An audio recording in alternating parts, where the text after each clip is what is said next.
Episode 11, From Loser to Role Model. Students always paid attention to Miss Davison's classroom, and no one dared misbehave. Elliot was no exception. He studied hard because he loved her lessons, but since he'd been up late reading the night before, he hadn't slept well. He was so exhausted that halfway through Miss Davison's class, he fell asleep on his desk. Then, right there in the middle of the class, he started having a nightmare. He dreamed that his investment had failed, that he had spent the entire $50 million that his grandfather had given him, and that he was now disqualified from inheriting the remaining family assets, amounting to tens of millions more dollars. He began talking in his sleep. "Grandpa, please give me another chance. I'll prove to you I can do it." In his nightmare, he was shouting, pleading with his grandpa, hoping that he would give him another chance. He didn't want to fail just like that. Elliot's shouts attracted the attention of the rest of the class, and the other students couldn't believe their eyes when they turned to see him sleeping soundly with his head on his desk. How could he be so stupid as to doze off in the middle of Miss Davison's lesson? Did he have a death wish? Miss Davison was alarmed by Elliot's sleep-talking and tried to get his attention. Ahem! She coughed loudly in an attempt to wake him. When he didn't stir, she coughed even louder and then shouted, "Elliot Branders, wake up!" But Elliot remained asleep and continued talking. "Grandpa, I know I can do it. Please just give me another chance, and I promise I won't let you down." Miss Davison was furious. She had a piece of chalk in her hand and angrily threw it on the table. Her face turned dark as she thought, "No student has ever dared fall asleep in my classroom. This is unacceptable." Her eyes turned cold, and the atmosphere in the classroom was tense as everyone watched her walk toward Elliot's desk. The students had never seen her so angry before. As they waited to see what would happen next, they felt their hearts in their mouths. Everyone began to feel a little sorry for Elliot. By now he had stopped shouting, but was still sleeping soundly. The whole class watched and waited with bated breath, dreading to find out what the consequences would be. Niall and Kevin couldn't help but feel anxious for Elliot. They wanted to warn him, but it was too late. On the other hand, Arrow was hiding a smirk. He would have given anything to see Elliot tortured by Miss Davison, but he would settle for public humiliation. The students looked on as the teacher reached Elliot's desk and gave him a shove, saying, "Elliot, wake up." Elliot woke up with a start. His first thought was one of relief, as he realized that it had just been a nightmare. But if his investments did fail, and he lost the right to inherit his family's property, then he would be done for. He had just let out a sigh of relief when he noticed Miss Davison's eyes staring icily at him. His expression tensed up as he hastily greeted her. "Good evening, Miss Davison." When they heard this, it was the last straw, and some of the students couldn't hold back any longer and started laughing. But Miss Davison, clearly not impressed, slapped her hand down on his desk angrily and scolded him. "Elliot, what do you think you're doing treating my class as if it were your dorm room? Good evening. Don't you know what time it is?" Elliot swallowed, lowered his head like the naughty schoolboy he felt he was, and replied, 10 in the morning, Miss Davison." He knew he shouldn't have stayed up so late the previous night, reading and thinking about his future investments. He was mortified that he was so tired that he had fallen asleep in class. "It's only 10 in the morning, and you're already sleeping. What were you doing last night?" I, stuttered Elliot. "Stand up," said the teacher with a wave of her hand. She didn't even give him a chance to explain. She put her hands behind her back and said, "I'm going to ask you 2 questions, and if you can't answer them, then you'll have to clean the restrooms on your lunch break." "Yes, Miss Davison." Elliot nodded miserably. "First question," Miss Davison said, as she glared coldly at him. "What is the definition of strategic management?" When they heard these words, the students looked puzzled. They hadn't yet learned about strategic management, so by asking Elliot this question, she was obviously trying to catch him out. His friends looked on anxiously. On the other hand, Arrow was gleeful, though he tried to hide it. He was delighted that Miss Davison seemed intent on embarrassing Elliot in front of the whole class by asking such a difficult question. There was a short pause, and just when everyone thought Elliot wasn't going to answer, he slowly said, Strategic management refers to the overall and long-term development direction, goals, tasks, and policies of an enterprise or organization for a certain period of time. Elliot spoke clearly and confidently. It was a stroke of luck that the books he had been reading the previous night were about strategic management, and so he was able to answer Miss Davison's question with ease. His classmates were stunned. They hadn't expected him to be able to answer a question like that. No one else in the class knew the answer. Miss Davison was also very surprised. Admittedly, she'd been trying to make things difficult for Elliot, but she didn't expect his reply to be so precise. Cautiously, she asked her next question. What's the difference between strategic and financial investments? Without skipping a beat, Elliot replied, strategic investments are longer than financial investments and are riskier and more professional due to a combination of cost and market considerations. As he said the words aloud, it occurred to him that his efforts the previous night hadn't been a waste of time. Only now did he realize that his grandpa was right when he said he should study those management books. Silence filled the classroom. Everyone's eyes lit up in surprise as they looked at Elliot. The expression on Miss Davison's face couldn't conceal her astonishment. She hadn't expected him to be able to answer either of those questions, but he had answered them correctly without the slightest hint of an error. She was no longer angry with Elliot, but impressed and delighted. Excellent answers, Elliot. Well done. She began to clap. Elliot's classmates were equally impressed by his performance and joined in, giving Elliot a round of applause. In the space of one lesson, Elliot had gone from being the class loser to the class role model, praised by the teacher and students alike. Arrow had wanted to see Elliot make a fool of himself. He watched and waited, but all that happened was that Elliot had shone. He was outraged. Elliot had obviously dozed off in class and was even talking in his sleep, but he'd not been punished in the slightest. Worse still, he ended up being praised. Unwilling to let this go, Arrow stood up and reminded his teacher, "But Miss Davison, Elliot was sleeping in your class just now." Elliot always works hard, so it's understandable he gets sleepy occasionally, Miss Davison replied. This was the first time the class had heard Miss Davison stand up for a student who had made a mistake. But, stammered Arrow. Hearing Miss Davison defending Elliot like this, he was momentarily speechless. Just as he was about to sit down, Miss Davison asked him, Arrow, let me ask you a simple question. What are the types of strategic investments? Arrow gritted his teeth as he dropped his head to his chest in dejection and answered, I don't know. He hadn't yet studied this, and he knew that 95% of his class didn't know the answer either. You see, that's the difference, Miss Davison replied. She stared at Arrow for a few seconds before her gaze finally fell on Elliot. She then addressed the whole class and said, I hope you don't choose to learn from Arrow and instead learn from Elliot. He's the better role model for you all. Arrow clenched his fist and gritted his teeth. He had never felt so embarrassed as he did at that moment. Elliot had obviously been napping in class, but in the end, he had earned everyone's respect, while Arrow had been humiliated. Episode 12. An Expensive Lunch.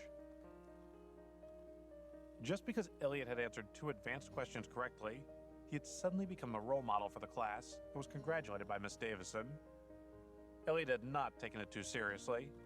To be honest, it was just a stroke of luck that he had been able to answer the questions at all. If he hadn't spent the previous night reading those books on strategic investments, he wouldn't have had a clue. However, now he knew for certain that he had to work and study hard, and that there was so much more to learn. The lesson after Miss Davison's was an elective class, home economics or something like that, which didn't interest him in the slightest, so he got up and left the classroom. Kate's eyes followed him as he left the room. Suddenly, Elliot, who up until now had appeared pretty useless in her eyes, seemed to become much more attractive than Arrow in every way. Seeing the boy she had once dismissed, and worse, humiliated, become stronger and more assertive, she started to feel a little downhearted. Maybe I've been wrong about Elliot all along, she thought. Elliot, of course, had no idea what Kate was thinking. At midday, he left school and went to a little Italian restaurant on West Street. He had been there a few times before. The pizza and pasta were amazing, and the owner, Mr. Rossi, was a regular family guy, very friendly and passionate about food. Hey, young man, what can I get you? Mr. Rossi asked with a welcoming smile as Elliot walked through the door. He poured Elliot a glass of water from the jug on the bar and waited while he studied the menu. "I'll have spaghetti carbonara and a regular coffee with an extra shot, please." "Coming right up," Mr. Rossi responded, and he turned to head toward the kitchen. He'd only taken 2 steps when he heard a noise.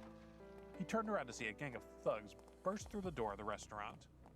One of the thugs, who seemed to be the leader, kicked over a chair near the door, then strutted across the room to the owner. "Empty the cash register, you old bastard!" he roared in a threatening voice. "Now!" he shouted right in Mr. Rossi's face. "But the register's empty. There's no money," Mr. Rossi replied, his face full of fear and his legs shaking. "No money? Then I'll take your restaurant!" The gang leader glanced around the small restaurant and sat down at one of the tables. He appeared to have no intention of leaving anytime soon. "But this," the middle-aged restaurant owner began. He was on the verge of tears. The restaurant was his livelihood. Without it, his family would never survive. Elliot observed these events from his seat near the window, with both concern and curiosity. "Why do you owe these people money?" he asked Mr. Rossi. The middle-aged man let out a long sigh, rubbed his eyes, and said, "My wife was very sick not long ago, and we didn't have the money for her to see a doctor, so I borrowed $30,000 from this gang of loan sharks. But they—" His voice trailed off. "But what?" prompted Elliot. "They're asking me to pay back $100,000 for the principal plus interest. $100,000! Where am I supposed to get that sort of money?" As he spoke, the restaurant owner began to cry. On hearing this, Elliot felt a pang of empathy. He remembered only too well what it was like to be struggling for money. His heart went out to the restaurant owner. At that moment, a beautiful girl came running through the restaurant door. "Dad!" Elliot recognized her immediately. Her name was Christina Rossi. She was one of the top students at Hillsdale College and an ambassador for the college. She was not only intelligent and a role model, but gorgeous too. She was a classic Italian beauty with a pretty face, deep brown eyes, and a captivating smile. "Dad?" she asked again. "Are you all right?" she said, as she rushed up to her father. "I'm fine," said Mr. Rossi. He quickly brushed away his tears and rubbed his eyes. The last thing he wanted was for his daughter to see him like this. "That's a relief," said Christina. She relaxed a little and then turned to glare at the thugs. "I suppose they're here to collect on that debt again?" she said. "Don't you worry about it, Christina. I'm dealing with it. You get off to school. Go on." Mr. Rossi gently pushed his daughter toward the restaurant door. "Where do you think you're going?" 2 of the thugs blocked her way out. They stared at her greedily with pure lust in their eyes. The gang leader slowly approached her and said with a malicious smile, "Old man, your daughter's a good-looking girl. How about you hand her over to us?" "You animals! Don't you even think about touching my daughter!" Mr. Rossi lunged forward, his fatherly instincts kicking in. "It seems you don't know how to appreciate a favor, old man," the leader said, as he shoved Mr. Rossi in the chest and watched him stumble, almost falling over. Christina reacted quickly. She ran over and caught her father's arm just before he fell to the ground. The gang leader lost his patience. He turned to the others and said, "The old man's debt will be paid by his daughter. I'll have her as interest." "Sure thing." With that, 2 of the thugs leaped up to grab Christina. Terrified, she started to back off, not knowing where to turn. "Stop!" Elliot shouted angrily and stood between Christina and the men. "I'll pay the money they owe you." "You?" There was a pause as the gang members looked from one to the other, and then they all began laughing. The gang leader poked Elliot in the chest and said with contempt, "Look at you. You're a nobody. How can you possibly help?" "Cut the crap," said Elliot dismissively. "How much do they owe you?" He lifted his head and looked the gang leader in the eye. Seeing Mr. Rossi and his daughter in this predicament reminded him of his own past when he had nothing. He knew that if he sat there and did nothing, the Rossi family wouldn't be able to find a way out of this miserable mess. $100,000. Do you have that amount to spare?" The gang leader eyed Elliot with disdain. The rest of the gang continued to laugh and mock him. "Boss, I don't think this kid has $10 to his name, let alone $100,000. With that, they all burst out laughing again. "Give me your bank details and I'll transfer the money to you right now." Elliot just ignored them. These guys didn't bother him one bit. "All right, I'd like to see how long you keep this up, kid. Looking at your clothes, you clearly haven't got a penny to your name." The leader then turned to one of the others and said, "Give the account details to this idiot." "Yes, boss," he replied, giving the details for the money transfer to Elliot. Elliot then took out his phone and used it for a few moments before putting it away again. "Right, I've transferred 100,000. Now get lost." The gang hesitated, and then they all burst out laughing again. The leader started to clap and then gave Elliot the thumbs up. "You might be an idiot, but your acting is great." If I didn't know better, before he could finish, he was interrupted by one of the other thugs. "Boss, we've received confirmation. The money just landed in the account." "Are you serious?" The boss's smile disappeared. "How much?" "The whole lot. $100,000. Episode 13. An Unlucky Ride. Ahem. The gang leader coughed and slowly raised his head to look at Elliot. He had a twisted expression on his face. He hadn't believed that this kid, who looked like he didn't have a penny to his name, could be so rich. Yet, he had transferred $100,000 to him just like that. Initially, he thought that he was putting on an act, but it seemed like he had misjudged him. There was more to this kid than met the eye for him to be prepared to pay so much money to help out this girl and her father. The contempt disappeared from the gang leader's face as he turned to Elliot and said, "Look, kid, I was pretty rude to you earlier. I'm sorry for what I said. You got your money, now get lost." Elliot was getting impatient and just wanted them to leave. All right, we're going." The gang turned and left the restaurant, leaving just Elliot, the restaurant owner, and his daughter. For a moment, no one said a word. Mr. Rossi and his daughter watched in silence from the window as the gang disappeared down the road into the distance. Together, they breathed a sigh of relief. Mr. Rossi turned to Elliot, grabbed his hand, and shook it warmly. "Thank you so much, young man. I don't know what to say." He knew that if it hadn't been for the help of this kid standing in front of him, not only would he have lost his restaurant, but those animals would have also harmed his daughter. "There's no need for you to thank me," Elliot said with a smile. "But $100,000 is a lot of money," Mr. Rossi said. He then turned to his daughter and prompted, "Say thank you, Christina." "Thank you," Christina responded obediently. After a moment's hesitation, she couldn't help but add, "But why did you help us?" She was particularly curious to find out why this guy had paid so much money to protect her. No matter how rich he was, he must have had a reason. What's in it for him? She wondered. "Look, I really like this restaurant, and I felt sorry for you guys, so I decided to help," Elliot replied. Although the explanation sounded strange, even to him, it was the truth. Christina started. She bit her lip and looked at Elliot warily. She tried again, asking, "Are you interested in me? Is that what this is about?" "Please don't get the wrong idea. I could see you were in a hopeless situation, and I just wanted to do something to help," Elliot said, trying to explain his actions. He could understand why they would be suspicious of it all. "If that's the case, then thank you so much."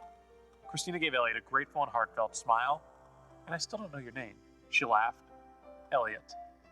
"Okay, Elliot, don't worry. We'll repay the money as soon as we can." She wrote out an IOU and made sure to add her home address and phone number. Elliot didn't say much.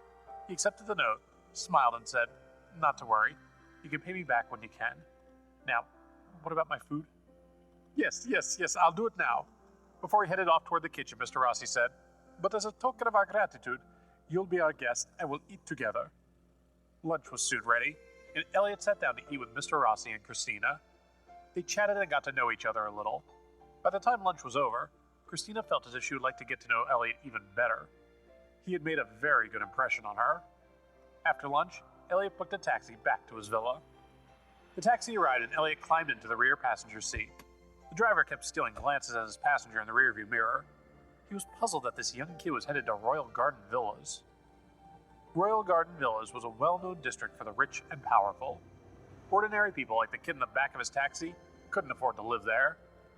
"So are you going to tutor some kid at Royal Garden Villas or something?" the taxi driver asked.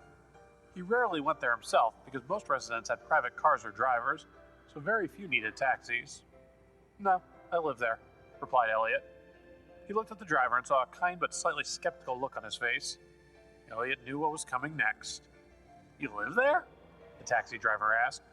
"Sure do," he replied. "Kid, please don't take this as an insult, but those who can afford to live in that place aren't ordinary people." If you do live there, I have to say that you really don't look the part, the driver said with an apologetic smile. Is that so? Elliot gave him a wry smile in return, but didn't offer any further explanation. His clothes and general appearance always made it hard for people to believe that he was rich. Anyway, clothes weren't important to him, and he was happy with his appearance. There wasn't anything in particular that he wanted to change. The taxi driver was a straight-talking, ordinary guy, and his driving skills were also pretty good. The two of them chatted amiably on the journey. Just as they were about to arrive at the Royal Garden Villas, a BMW traveling up ahead suddenly made a U-turn and sped back down the road toward them. Startled, the taxi driver quickly turned the steering wheel to the left to avoid colliding head-on with the BMW. The other car veered out of control and crashed on the side of the road, while the taxi headed straight for a lamppost. Elliot was terrified as his car hurtled out of control. From where he was sitting, it looked like he was going to bear the brunt of the collision, and he really thought he might die. But at the last minute, the taxi driver managed to control the car just enough. Clang! A loud sound rang out as the taxi hit the lamppost.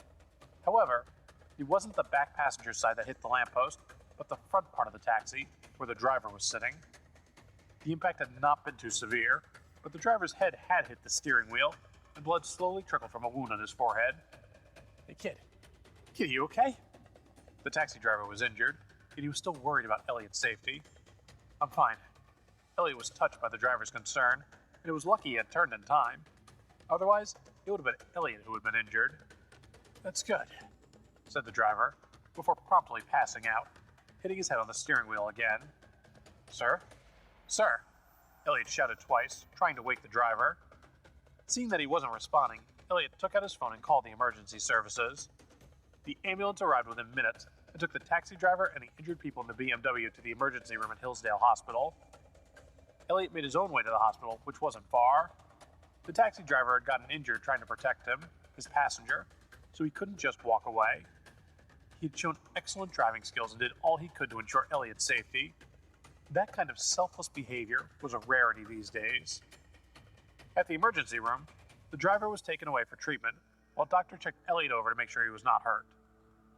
As he walked out of the doctor's office, he saw a beautiful young girl in a short skirt crying by the door. Elliot recognized her as the driver of the BMW who had caused the accident.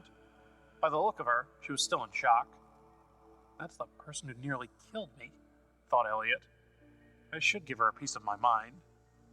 But when he saw how distressed she was, he softened and went over to comfort her instead. There's no use crying now. What's done is done, he tried to reassure her. But I almost killed someone! The beautiful but careless driver sobbed, clearly still in a state of shock. Driving isn't a joke. All it takes is a little carelessness for a car to be written off, or for people to die. Not only can it ruin you, but it can also destroy others. As the victim, Elliot felt he had to say something that might help prevent a similar incident in the future. The girl had at least admitted her guilt. That was a good sign. She repeatedly admitted that she was responsible for the incident. In the future, she would surely be more careful when she drove. Helen. While they were talking, a man in a well-fitted suit and expensive leather shoes walked over. When she saw him, the girl quickly wiped away her tears.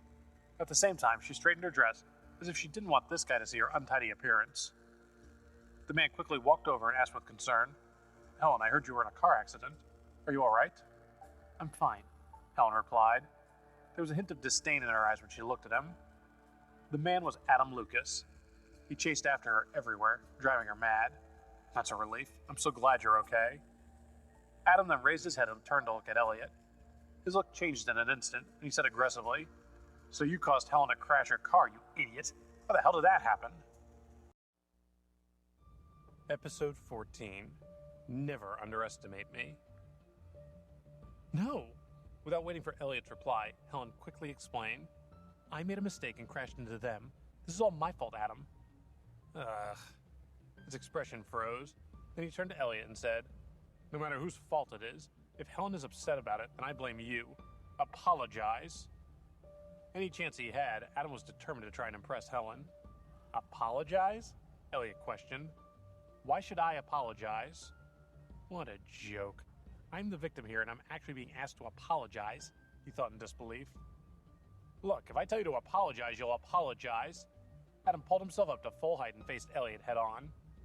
Elliot's mouth twitched, but he didn't say anything. Helen tried to pacify him. Adam, please don't be like this.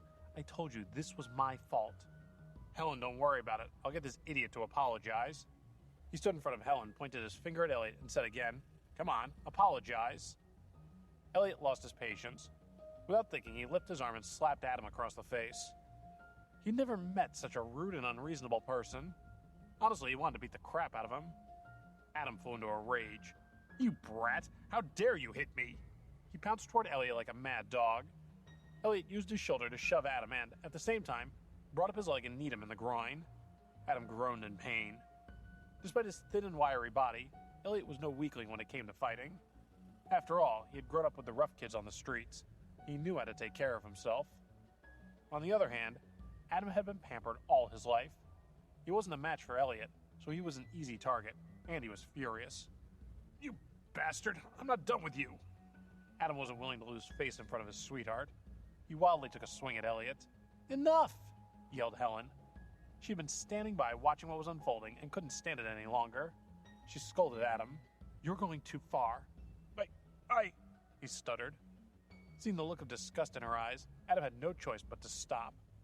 Not only had Elliot slapped and kicked him, but the love of his life was turning away from him.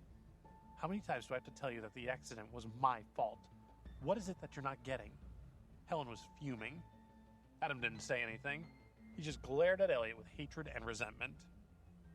Just at that moment, a nurse came out of the ward and asked them, Can you guys lower your voices a little? The patients need some rest. Okay, sure, got it, Helen said with an apologetic smile. Which one of you is the patient's relative? The nurse asked. Helen took a step forward, turning red with embarrassment. It was my sister in the car with me. I'm the one who caused the accident. Of course, I'll be responsible for everything. Very well, follow me. The nurse led Helen through to the ward. In the corridor, Adam continued to stare at Elliot with contempt. He could kill Elliot for what he had done and how he had humiliated him in front of Helen. She would never have rebuked him like that if it weren't for Elliot. Adam thought about how he could win back Helen's respect. After a while, he looked at Elliot and said, Kid, if you apologize now, I won't sue you. Apologize now and I'll let this go. You? Elliot smiled and tried not to laugh. He didn't think he needed to be scared of Adam. After all, he was in the right. He had nothing to fear. Meanwhile, besides going crazy and throwing a tantrum, Adam was a complete mess. It was madness that a man like this would even think about threatening him. He should know his limitations. Look, listen. Adam raised his head and looked at Elliot again. I'm the general manager of Cloud Energy Group. I've got plenty of money and contacts, and I will sue you big time. You'll owe me for the rest of your life unless you see sense now and apologize. Then I'll let it drop. If you know what's good for you, just apologize. Cloud Energy Group. Elliot frowned slightly. I'm sure Michelle has mentioned Cloud Energy, he thought. If my memory serves me right, it's a small subsidiary of one of our companies. I don't like the idea of scum like this working my family's business. Seeing Elliot's expression, Adam thought he had managed to impress him, and that he finally had him on the run. So now you're scared. Now that you know I've got enough money to sue your ass off. So go on, just apologize, damn it. I think you're the one who should be afraid, said Elliot. He didn't say any more. He just took out his phone and called his personal assistant. When Michelle answered, he said, The general manager of Cloud Energy Group is named Adam. Fire him. He then hung up and put his phone away. Ha ha ha. Adam threw his head back and laughed. You sure think you know how to put on a good act, he said to Elliot. Who do you think you are? It's not even a believable joke. Look at you. How could anyone possibly believe that you have the power to fire me? Adam started to laugh again. Suddenly, Adam's phone rang in his pocket. He just about managed to stop laughing and answered the call. He had only said a few words before the smile was wiped off his face, and he turned pale in shock. He looked at Elliot in complete disbelief, mixed with a little fear and uneasiness. The phone call was, of course, from Cloud Energy Group. They had received an order from higher up the chain, and he had been fired, effective immediately. He couldn't believe his ears. And he couldn't believe that the kid standing in front of him had the power to do that. Never in his wildest dreams did he think that his life could be ruined by a single phone call from this idiot. 10 years of his life completely wasted. Adam slowly came back to his senses. The reality of what had just happened slowly began to sink in. He looked at Elliot and said, I'm so sorry. I was wrong. Please forgive me. I need that job. He had now realized that Elliot was, despite first impressions, obviously someone with a lot of influence. He had managed to get him fired from a job he had been doing perfectly well for 10 years, with just one phone call. He clearly had a lot of power. How did I manage to offend someone with so much power? He thought. But how was I to know? Elliot looked at Adam, who now looked rather pathetic, pleading for forgiveness. What I don't understand is how someone like you became the general manager of Cloud Energy Group in the first place. He shook his head in disappointment. It seems that there might be a problem with the management of some of our subsidiary companies, Elliot thought. Otherwise, how can this kind of trash rise to the management level? I'm going to have to check this out. I'm sorry, I was wrong. I'm begging you to give me another chance. I shouldn't have offended you. How can I make it up to you? Adam sounded like he was going to cry. When Elliot saw this, he became irritated. He dismissed Adam with a wave of his hand and yelled, "Get out of here. I don't want to see your face again." I was wrong. I'm sorry. Adam kept repeating over and over. He sank to the floor and sat motionless on the ground, in utter despair over all he had lost because he had been such an idiot. He couldn't believe how stupid he had been. As he sat there on the ground, he realized he had never regretted anything so much in life. He had lost everything. Episode 15, The Beautiful Chef. Unfortunately, there was no cure for regret in this world, and it was too late for Adam. He left the hospital in a daze. He felt hollow inside and completely dejected. Watching Adam's back as he left, Elliot didn't have the slightest feeling of regret. In fact, he felt pleased that the family business had gotten rid of such a moron. At that moment, the door to the ward opened, and Helen walked out. She looked up and down the corridor and asked, "Where's Adam?" "He's gone," Elliot replied simply. He had lost interest in the guy. In all honesty, he didn't have much time for Helen either. She'd almost killed him in a car accident, and hanging around with scum like Adam didn't reflect well on her. "Good, I'm glad he's gone," she said happily. Then she frowned and asked, "Oh, he didn't make things difficult for you, right?" "Nope," Elliot said. "That's a relief," Helen said. "He's a nasty piece of work. He often uses his power to get revenge on people. You should be careful." "There's no need for you to worry about that," Elliot assured her. Just then he saw the doctor come out of the ward. He hurried over and asked, "Doctor, how's the taxi driver?" "Mr. Watson? Minor head injury, temporary concussion, but nothing serious. He'll fully recover after a period of rest." Elliot let out a sigh of relief. "I'm glad he's going to be okay. Thank you, doctor." "You're welcome. We're going to let him get plenty of rest and he'll be fine in no time." And with that, the doctor turned around and left. Elliot went into the ward where the driver was lying unconscious on a bed with a bandage around his head. He had mixed feelings. It was lucky the driver had turned the steering wheel in time, and the impact had been to the front of the cab where the driver was sitting. Otherwise, the one lying on the bed would have been him. The driver had most likely saved his life. In his 20 years, Elliot had never met someone so brave, and he couldn't help but feel grateful to this man. As he was watching the driver sleep, Helen walked in with a guilty look on her face and said, "I'm so sorry. The accident was my fault. But don't worry, I'll pay for all the medical expenses, of course." "There's no need." Elliot glanced at Helen. "You can go home. You've done quite enough for one day." Before he headed home himself, Elliot arranged for the driver to be moved to a private room with a nurse to take care of him. Then he took a taxi back home. Just as he was about to take a bath and go to bed, his personal assistant Michelle barged in and reminded him, "Elliot, you forgot you still have something to do today." "What is it?" Elliot frowned. He couldn't remember. "Elliot, you know that your grandfather has asked me to supervise your studies every day." "I'm too tired today. Can I—" "No," said Michelle. She wouldn't even let him finish. "All right." He didn't know whether to laugh or cry. Michelle was so strict. He got up from his bed, dragged his aching body into the study, and began reading through more chapters of some of the management books. He stayed up until 11:30. Exhausted, he returned to his room to sleep. During the night, he had a nightmare. He dreamed that he had been involved in a worse car accident and that the taxi driver had died while trying to save him. Elliot woke up with a start. The dream had felt so real. He was sweating and the sheets were cold and damp. It was just another nightmare, he told himself. He looked at his phone and saw that it was already 5:30 in the morning. He got up and went to the bathroom to take a shower, and then he went out for breakfast.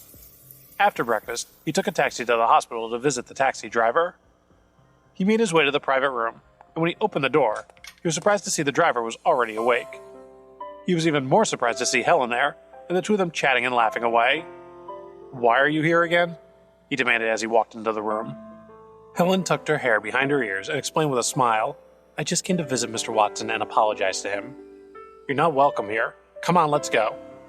Elliot extended his hand and gestured at the door for her to leave. Helen froze, embarrassed by the way Elliot was speaking to her. All she wanted to do was make up for the mess she had made the day before. She didn't expect Elliot to be so hostile, making her feel bad for just showing up. Ahem. The driver coughed loudly and said to Elliot with a smile, "Look, kid, this girl doesn't have a bad bone in her body. She means well. Don't worry about yesterday. No real harm done. Mr. Watson, I'm afraid you need to rest, and her being here will affect your recovery." Hearing the driver speak up for her, however, Elliot's tone softened a little. "Helen's a good girl. She came here early this morning to take care of me." The driver pointed to a box on the side and said, "She even brought me homemade pancakes. They're really good. You know, you should try some. She brought maple syrup, too." After saying this, the driver glanced at Helen and gave her a smile. She placed some pancakes onto a plate and passed the plate to Elliot with the maple syrup. "If you're not prepared to forgive me, then at least let me make some of it up to you with food." Ugh. In fairness, she seemed sincere enough in her apology, but he felt he couldn't refuse the pancakes. He took the plate from Helen. They looked delicious. He would try some, even if just to keep Mr. Watson happy. He took one bite and his eyes lit up. "You made these?" he mumbled through his mouthful of pancake. "I sure did," Helen smiled. "They're amazing," Elliot said. He finished the whole plate and admitted, "You're a pretty good cook. Those pancakes were perfect, probably the best I've ever tasted." Helen smiled, delighted that he enjoyed her cooking. Mr. Watson couldn't help but pipe up, "Of course her food is good. This girl is the head chef of the Riverside restaurant. Her cooking is excellent." I had no idea. Elliot was surprised. He never would have pictured her working in a restaurant kitchen. The Riverside restaurant was famous and exclusive. Their dishes and flavors were unique, and of course, the prices were high to match.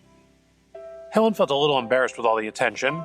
She ran her fingers through her hair and looked awkward as Elliot stared at her. Elliot realized he was being rude. He quickly looked away and turned his attention to the taxi driver. "Mr. Watson, I haven't introduced myself properly. I'm Elliot Branders." "Nice to meet you, Elliot," said the taxi driver.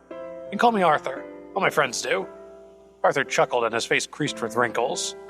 "Arthur, yesterday your driving saved my life. I don't know what would have happened if..." Before Elliot could finish, Arthur interrupted him and said, "There's no need to thank me. I would have done the same for anyone. I always look after my passengers." "But protecting your passengers with your life, that's beyond the call of duty, surely. You must be the most conscientious driver I've ever come across. I can't tell you how grateful I am." But it wasn't just gratitude Elliot felt toward this man. It was respect. Then a thought struck Elliot, and he asked, "Arthur, why haven't your family come to see you?" "My wife and children are out of town at the moment. I didn't dare tell them what happened. They would only worry and rush back," Arthur said with a smile. "Well, you're not to worry. There's a nurse here to take care of you, and I'll come to visit you every day." Elliot sat on the bed and patted the old man's arm. This is a good man, Elliot thought. At that moment, the door flew open, and a fat, middle-aged man burst into the room. "Arthur, what the hell did you do to that car? The front is completely caved in and the engine's destroyed."